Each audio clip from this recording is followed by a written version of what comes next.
या देवी सर्वभूते शक्तिरूपेण संस्थिता नमस्तस्यै नमस्तस्यै नमस्तस्यै नमो नमः। जय माता दी friends. Hello friend, good morning, welcome back to my channel. इस समय सुबह के बज रहे थे 5:30 और मैं सारी तैयारियों में लग गई। तो मुहूर्त था 6:19 से 7:49 तक था। ये अमृत मुहूर्त था और एक शुभ मुहूर्त 9:14 से 10:49 या 50 तक था। तो फिर मैंने अमृत मुहूर्त में रखना शुभ समझा, तो इसलिए मैंने अमृत मुहूर्त में रखने के लिए मैं सबसे पहले 3:30 बजे उठी और आगे झाड़ू पोछा किया, घर को अपने क्लीन किया। तो उसके बाद फिर निकल पड़ी अपने काम पे। तो ये देखिए सारी चीज़ों के आगे मैं रख लूँगी क्योंकि 5:30 बज रहे थे, अभी मेरे घर में कोई उठा नहीं था, इसलिए मुझे ही सारे काम को करने हैं। तो यहाँ सारी चीज़ों को मैं रख लूँगी क्योंकि पूजा में बार बार नहीं उठा जाता है। तो इसलिए ये देखिए आगे मैंने ये हल्दी लिया, हल्दी को घोल लिया गंगा जल थोड़ा सा डाल के। उसके बाद फिर अब ये आगे यहाँ चुंदरी एक बिछाऊंगी क्योंकि कोई भी चीज़ अगर शुद्धिकरण के बाद ज़मीन पे नहीं रखा जाता है तो गलती से अगर मिस्टेक से रखा गया तो जैसे आगे ऐसे तो चाहे भाई ऐसे तो लाए हैं तो कई सभी रख देते हैं। तो फिर पर अगर आप शुद्धिकरण जब कर रहे हो ना, तो ये मिट्टी का अगर आप बर्तन में कोई भी चीज़ कर रहे हो, कलश स्थापना कर रहे हो, कुछ भी, तो शुद्धिकरण सबसे ज़रूरी होती है। तो यहाँ शुद्धिकरण के लिए मैंने गंगा जल लिया, गंगा जल में डाली हल्दी। तो हल्दी से आगे लेप, जितने आपके मिट्टी के बर्तन हैं सारे में इस तरह से हल्दी का लेप जरूर लगाया जाता है। तो ये देखिए इस तरह से मैं लेप लगा दे रही हूँ पूरे ये मिट्टी के जो पात्र है इसमें जो बोना है उसमें और कलश में और जो ये सारी चीज़ों में मैंने इस तरह से हल्दी का लेप लगा दिया है। लगाने के बाद इसमें बनाना है स्वास्तिक का निशान। तो इस तरह से आप थोड़ा सा टाइम भले लग जाए पर जो मन धन से ही करना चाहिए हर चीज़ का। तो फिर इस तरह से, और अकेले रहो ना तो कितना भी कर लो उठना ही पड़ता है, पर कोई नहीं। पर जब पूजा में जैसे पूजा जब स्टार्ट हो जाए, कलश स्थापना आप कर रहे हो ना, तब नहीं उठे, तब कोशिश करिए कि ना उठे। पर भाई कोई अकेला जो है तो वो उठना ही पड़ेगा। तो यहाँ ये देखिए इस तरह से मैंने बनाया है स्वास्तिक का निशान।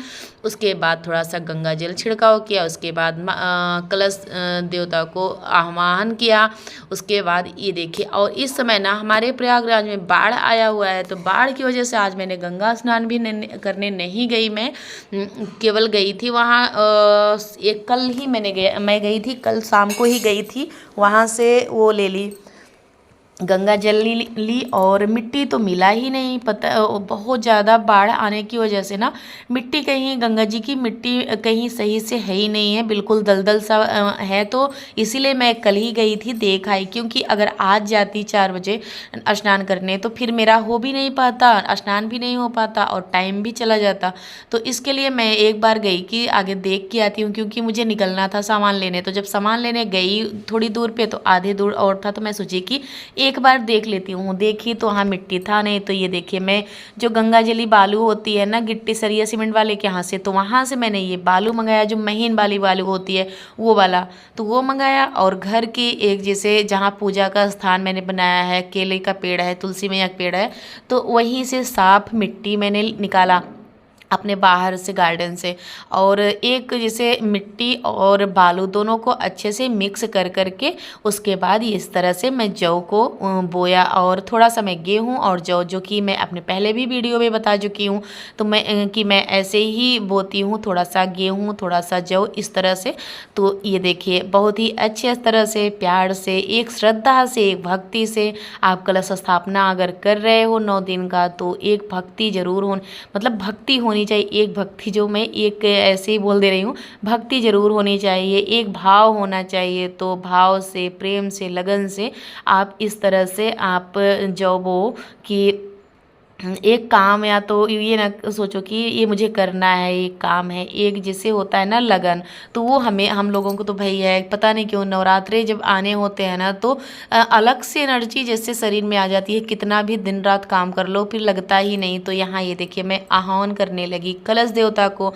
तो इस तरह से आप अपने कलश देवता को बुलाइए और 9 दिन रहने का आगमन दीजिए कि आप 9 दिन इसी तरह से जैसे मैंने व्रत स्टार्ट किया वैसे मेरा व्रत पूर्ण करे, आके हमें आशीर्वाद दो।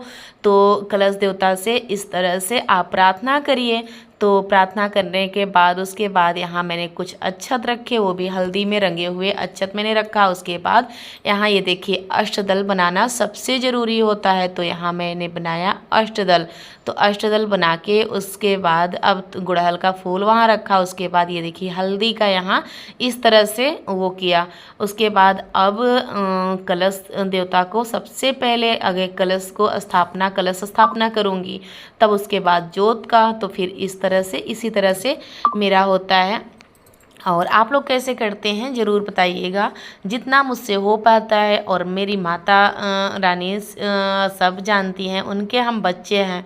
अगर कोई गलती हो तो माता रानी क्षमा करिए। इस तरह से क्षमा याचना भी करना ज़रूरी होता है, क्योंकि हम तो भाई बच्चे हैं, अनजान हैं, कभी कभी होती है, सबसे भूल हो जाती है। तो उस तरह से आप क्षमा याचना ज़रूर करिए। और हो सके तो नियमतः क्षमा याचना तो ज़रूर करना ही करना चाहिए, डेली का करना चाहिए।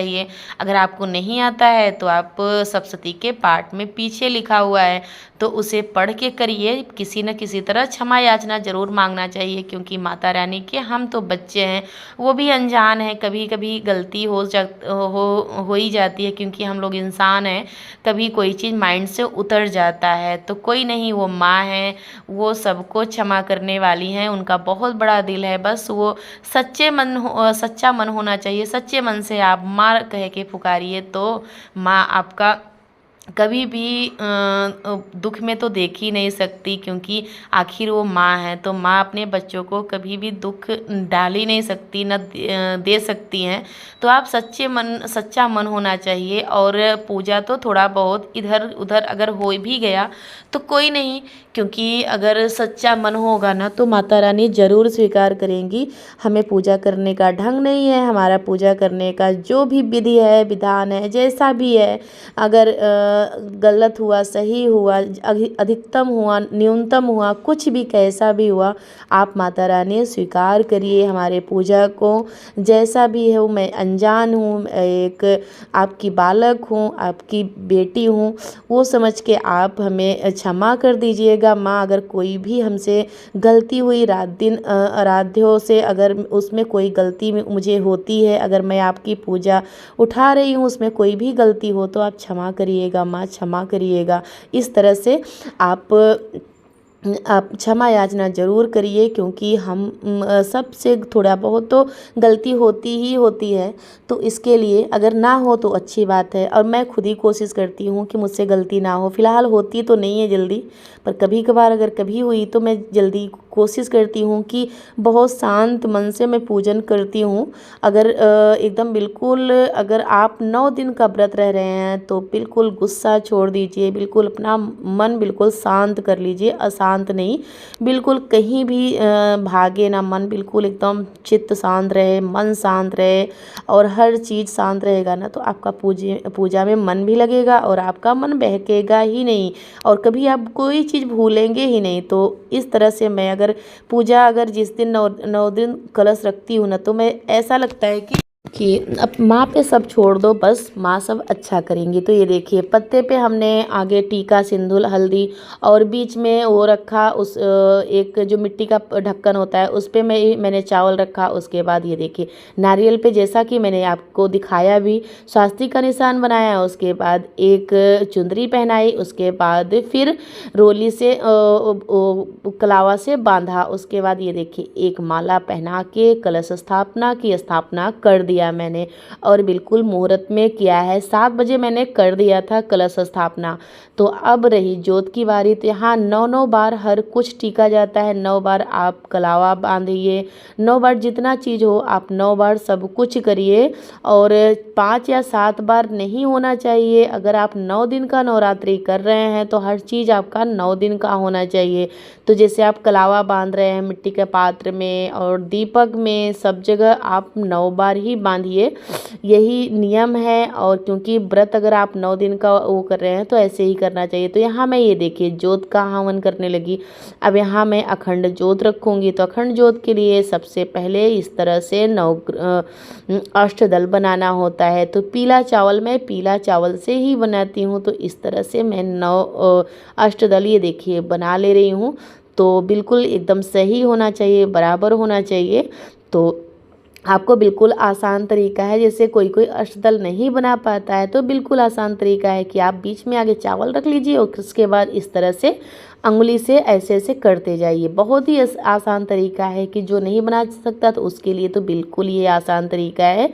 तो ऐसे अष्टदल इस तरह से बना के आप जोत का ये देखिए अखंड जोत का वो कर दीजिए। तो इस तरह से मैं की, और आप लोग कैसे करते हैं ज़रूर बताइएगा। तो सबका अलग अलग नियम होता है, सबका अलग अलग वो होता है। तो ज़रूरी नहीं है कि सब हमारे तरह से ही करते हों या तो मैं सबकी तरह से करती हूँ, सबका अलग अलग नियम होता है। तो ये देखिए इस तरह से मैं 9 बार सिंदूर से और हल्दी से टीका भी लगा दिया मैंने। और पहले तो बत्ती तो डाल ही दिया था। अब उसके बाद माता रानी का आह्वान करूँगी। तो यहाँ माता रानी के लिए आसन बिछाऊंगी आगे, उसके बाद उस पर पीला चावल रखूँगी। तो इस तरह से ये देखिए अब माता रानी को आगमन के लिए वो प्रस्थान करें हमारे यहाँ, हमारे घर पे, और 9 दिन वो हमें विराजमान हो। उनका आगमन करते हुए उनको बुलाना चाहिए, उनको न्योता दीजिए। तब उसके बाद यहाँ ये देखिए एक मैंने, आप पीतल का पात्र हो पीतल का लीजिए, तो मैंने यहाँ स्टील का लिया है। तो इसमें बनाऊंगी ये देखिए इस तरह से स्वास्तिक का निशान। तो स्वास्तिक का निशान बनाने के बाद उसके बाद इसमें नहलाऊंगी माता रानी को। ये देखिए इस तरह से यहाँ मैंने बनाया स्वास्तिक का निशान। और बनाने के बाद अब इसमें स्नान कराऊंगी। बारी आती है माता रानी की स्नान की। तो मैंने थोड़ा सा अच्छा छिड़का और एक गुड़हल का फूल रखा। उसके बाद ये मेरी माता रानी का आप लोग भी दर्शन कर लीजिए। बोलो प्रेम से, बोलो जय माता दी, सारे बोलो जय माता दी। आज मेरे माता रानी का आगमन हो चुका है। और आप लोग भी जयकारे लगाइए, प्यारे प्यारे से कमेंट करिए जय माता दी लिख के। तो यहाँ ये देखिए मेरी सिस्टर थोड़ा सा पानी से नहलाई और मैं यहाँ अच्छे से माता रानी को पोंछ दूँगी। पोंछने के बाद अब उनका करूँगी श्रृंगार। तो मेरी सिस्टर थी और इस समय इनका ये देखिए इनकी डिलीवरी का डेट तो 10 को था। और इतना कम से कम इन्हें हमें लगता है कि माता रानी का एक शुभ वो दिन था कि इनको भी पूजा में शामिल होना था। तो इसलिए ये देखिए पहला दिन आज नवरात्रि का है। तो मैं बोली कि सिस्टर से थोड़ा सा वो कर दो, क्योंकि इनकी स्थिति इतना नहीं है कि ये बैठ पाएँ। तब भी हम कहे कि ज़रूर थोड़ा सा लगाना चाहिए, क्योंकि माता रानी का सेवा ज़रूर करो इस समय, तो बहुत ज़रूरी होती है। तो थोड़ा सा सिस्टर मेरा ये देखिए इस तरह से, क्योंकि बहुत ज़्यादा हालत नहीं सही है। तो फिर मैं यहाँ ही आगे इत्र से मालिश कर दूँगी, सब आगे यहाँ लगा के सब कुछ। उसके बाद वस्त्र पहना के तब बैठाऊँगी उनके आसन पे। तो इस तरह से मैंने पूरा आगे मालिश करूँगी, नहला के उसके बाद लगा के इत्र वगैरह और पाउडर वगैरह तेल सब कुछ लगा के उसके बाद मैं माता रानी को बैठा के श्रृंगार करूँगी। हाँ, हैंकी से उनका मुख वगैरह पोंछ के कहीं पानी न लगाओ सब कुछ। तो इस तरह से मैं अब पहनाऊँगी वस्त्र उनको। तो वस्त्र पहनाने के बाद सारी चीज़ों को अच्छे से पहना के, और ये मुझे लग रहा था कि छोटा होगा तो पर अच्छे से पहनाने के बाद ही होगा। तो ये देखिए तो हमारे यहाँ इस तरह से करते हैं हम लोग माता रानी का श्रृंगार और सब कुछ इस तरह से करते हैं। आप कैसे करते हैं ज़रूर कमेंट करके बताइएगा। इतना करते करते लाइट चली गई। तो लाइट चल जाने के बाद देखिए बिल्कुल अंधेरा सा हो रखा है। तो यहाँ माता रानी को विराजमान कर दिया, उनके आसन पे बैठा दिया। तो फिर अब उनको वस्त्र पहना दिया और वस्त्र के बिल्कुल सेम उनका आसन भी मैंने लगा दिया और उस पर मैंने बैठाया है। तो इस तरह से सब कुछ करके अब श्रृंगार करूँगी। श्रृंगार करने के बाद मेरी माता रानी आप लोगों को कैसी लग रही हैं ज़रूर कमेंट करके बताइएगा, और जय माता दी ज़रूर लिखिएगा। तो ये रहा माता रानी का श्रृंगार प्यारा सा टोकनी में, ये देखिए। तो उनका आगे 16 श्रृंगार करूँगी अच्छे से, तो पूरा श्रृंगार करूँगी। और इसमें लाइट ना होने की वजह से आई होप आप लोगों को हो सकता है ना समझ में आ रहा। तो ये नेल पेंट लगाने के बाद ये देखिए पूरा अच्छे से सब कुछ हो गया था। मैंने और जो वीडियो आधे पे नहीं शूट किया वो रीज़न था कि लाइट कट गई थी, जो कि आप लोग देखे ही होंगे। लाइट कटने की वजह से पूरा मैंने दिख ही नहीं रहा था, शूट करने का कोई मतलब ही नहीं होता, तो इसलिए मैं आप लोगों को ऐसे ही दिखा देती हूँ। तो ये देखिए, ये तो सारे अभी नारियल ये मेरी सिस्टर चढ़ाई है, बहन। ये नारियल पे नहीं वो करिएगा कि ऐसे भी चढ़ता है क्या। तो ये जैसे माता रानी रखी हुई हो ना, तो आते हैं, जैसे मेरी देवरानी डेली के पूजे में वो भी आती हैं, जैसे मेरी सिस्टर ये चढ़ाई और ये देवरानी। ये नारियल मैंने नहीं रखे हैं, तो अभी दिखाती हूँ। पूजा वगैरह हो गया, आरती वगैरह। तो ये सबसे पहले ये देखिए पान, लौंग, इलायची, अक्षत और सुपारी 1 रुपये, ये सारी चीज़ यहाँ रखे। उसके बाद ये मिठाई भोग में देखिए, ये घर का पेड़ा बना हुआ है, मैं अपने हाथों से बनाई हूँ, दिख रहा होगा। कोई भी जल्दी मार्केट का मिठाई वगैरह नहीं लेती हूँ, जो भी होता है घर पे ही फल को छोड़ के सिर्फ और सिर्फ फल मैं मार्केट का रहता है। नहीं तो जितनी चीज़ें मैं अगर चढ़ाती हूँ भोग में तो घर का होता है। और आज शैलपुत्री माता को देसी घी, गाय का देसी घी, तो ये देखिए देसी गाय का देसी घी। और ये रही मेरी माता रानी, तो ये देखिए अखंड ज्योत। और तो मैंने इसके आगे दिखाया ही था, कलश स्थापना तो आप लोगों को दिखाया ही था। अब माता रानी का ये देखिए श्रृंगार करके, ये रियल माला है, और ये तो ऐसे ही माला चढ़ाई हूँ, और ये रियल माला है। तो इस तरह से माता रानी आज इस तरह से हैं। आप लोग भी दर्शन कर लीजिए। देखिए लाइट कट गई, लाइट कटने से ये देखिए इस तरह से अंधेरा हो जाता है ना, इसीलिए मैंने आप लोगों को वीडियो नहीं शूट किया जब माता रानी के श्रृंगार करते समय। चलिए यहीं अपने ब्लॉग का करते हुए, अगर पसंद आया हो तो लाइक करिए, सब्सक्राइब करिए, ज़्यादा से ज़्यादा शेयर करिए। मिलती हूँ नेक्स्ट वीडियो में, नेक्स्ट डे, और वो भी खास कुछ लेके। माता रानी का दूसरा दिन होगा, तो दूसरे दिन की पूजा आप लोगों को अगले नेक्स्ट दिन दिखाऊंगी। यही अपने ब्लॉग का करती हूँ, बने रहिए हमारे साथ। अगर जो नए हो तो सब्सक्राइब कर दीजिएगा, जो पुराने हों तो लाइक कर दीजिएगा, शेयर कर दीजिएगा। बाय बाय फ्रेंड्स, जय माता दी। सारे बोलो जय माता दी, बोल साचे दरबार की जय।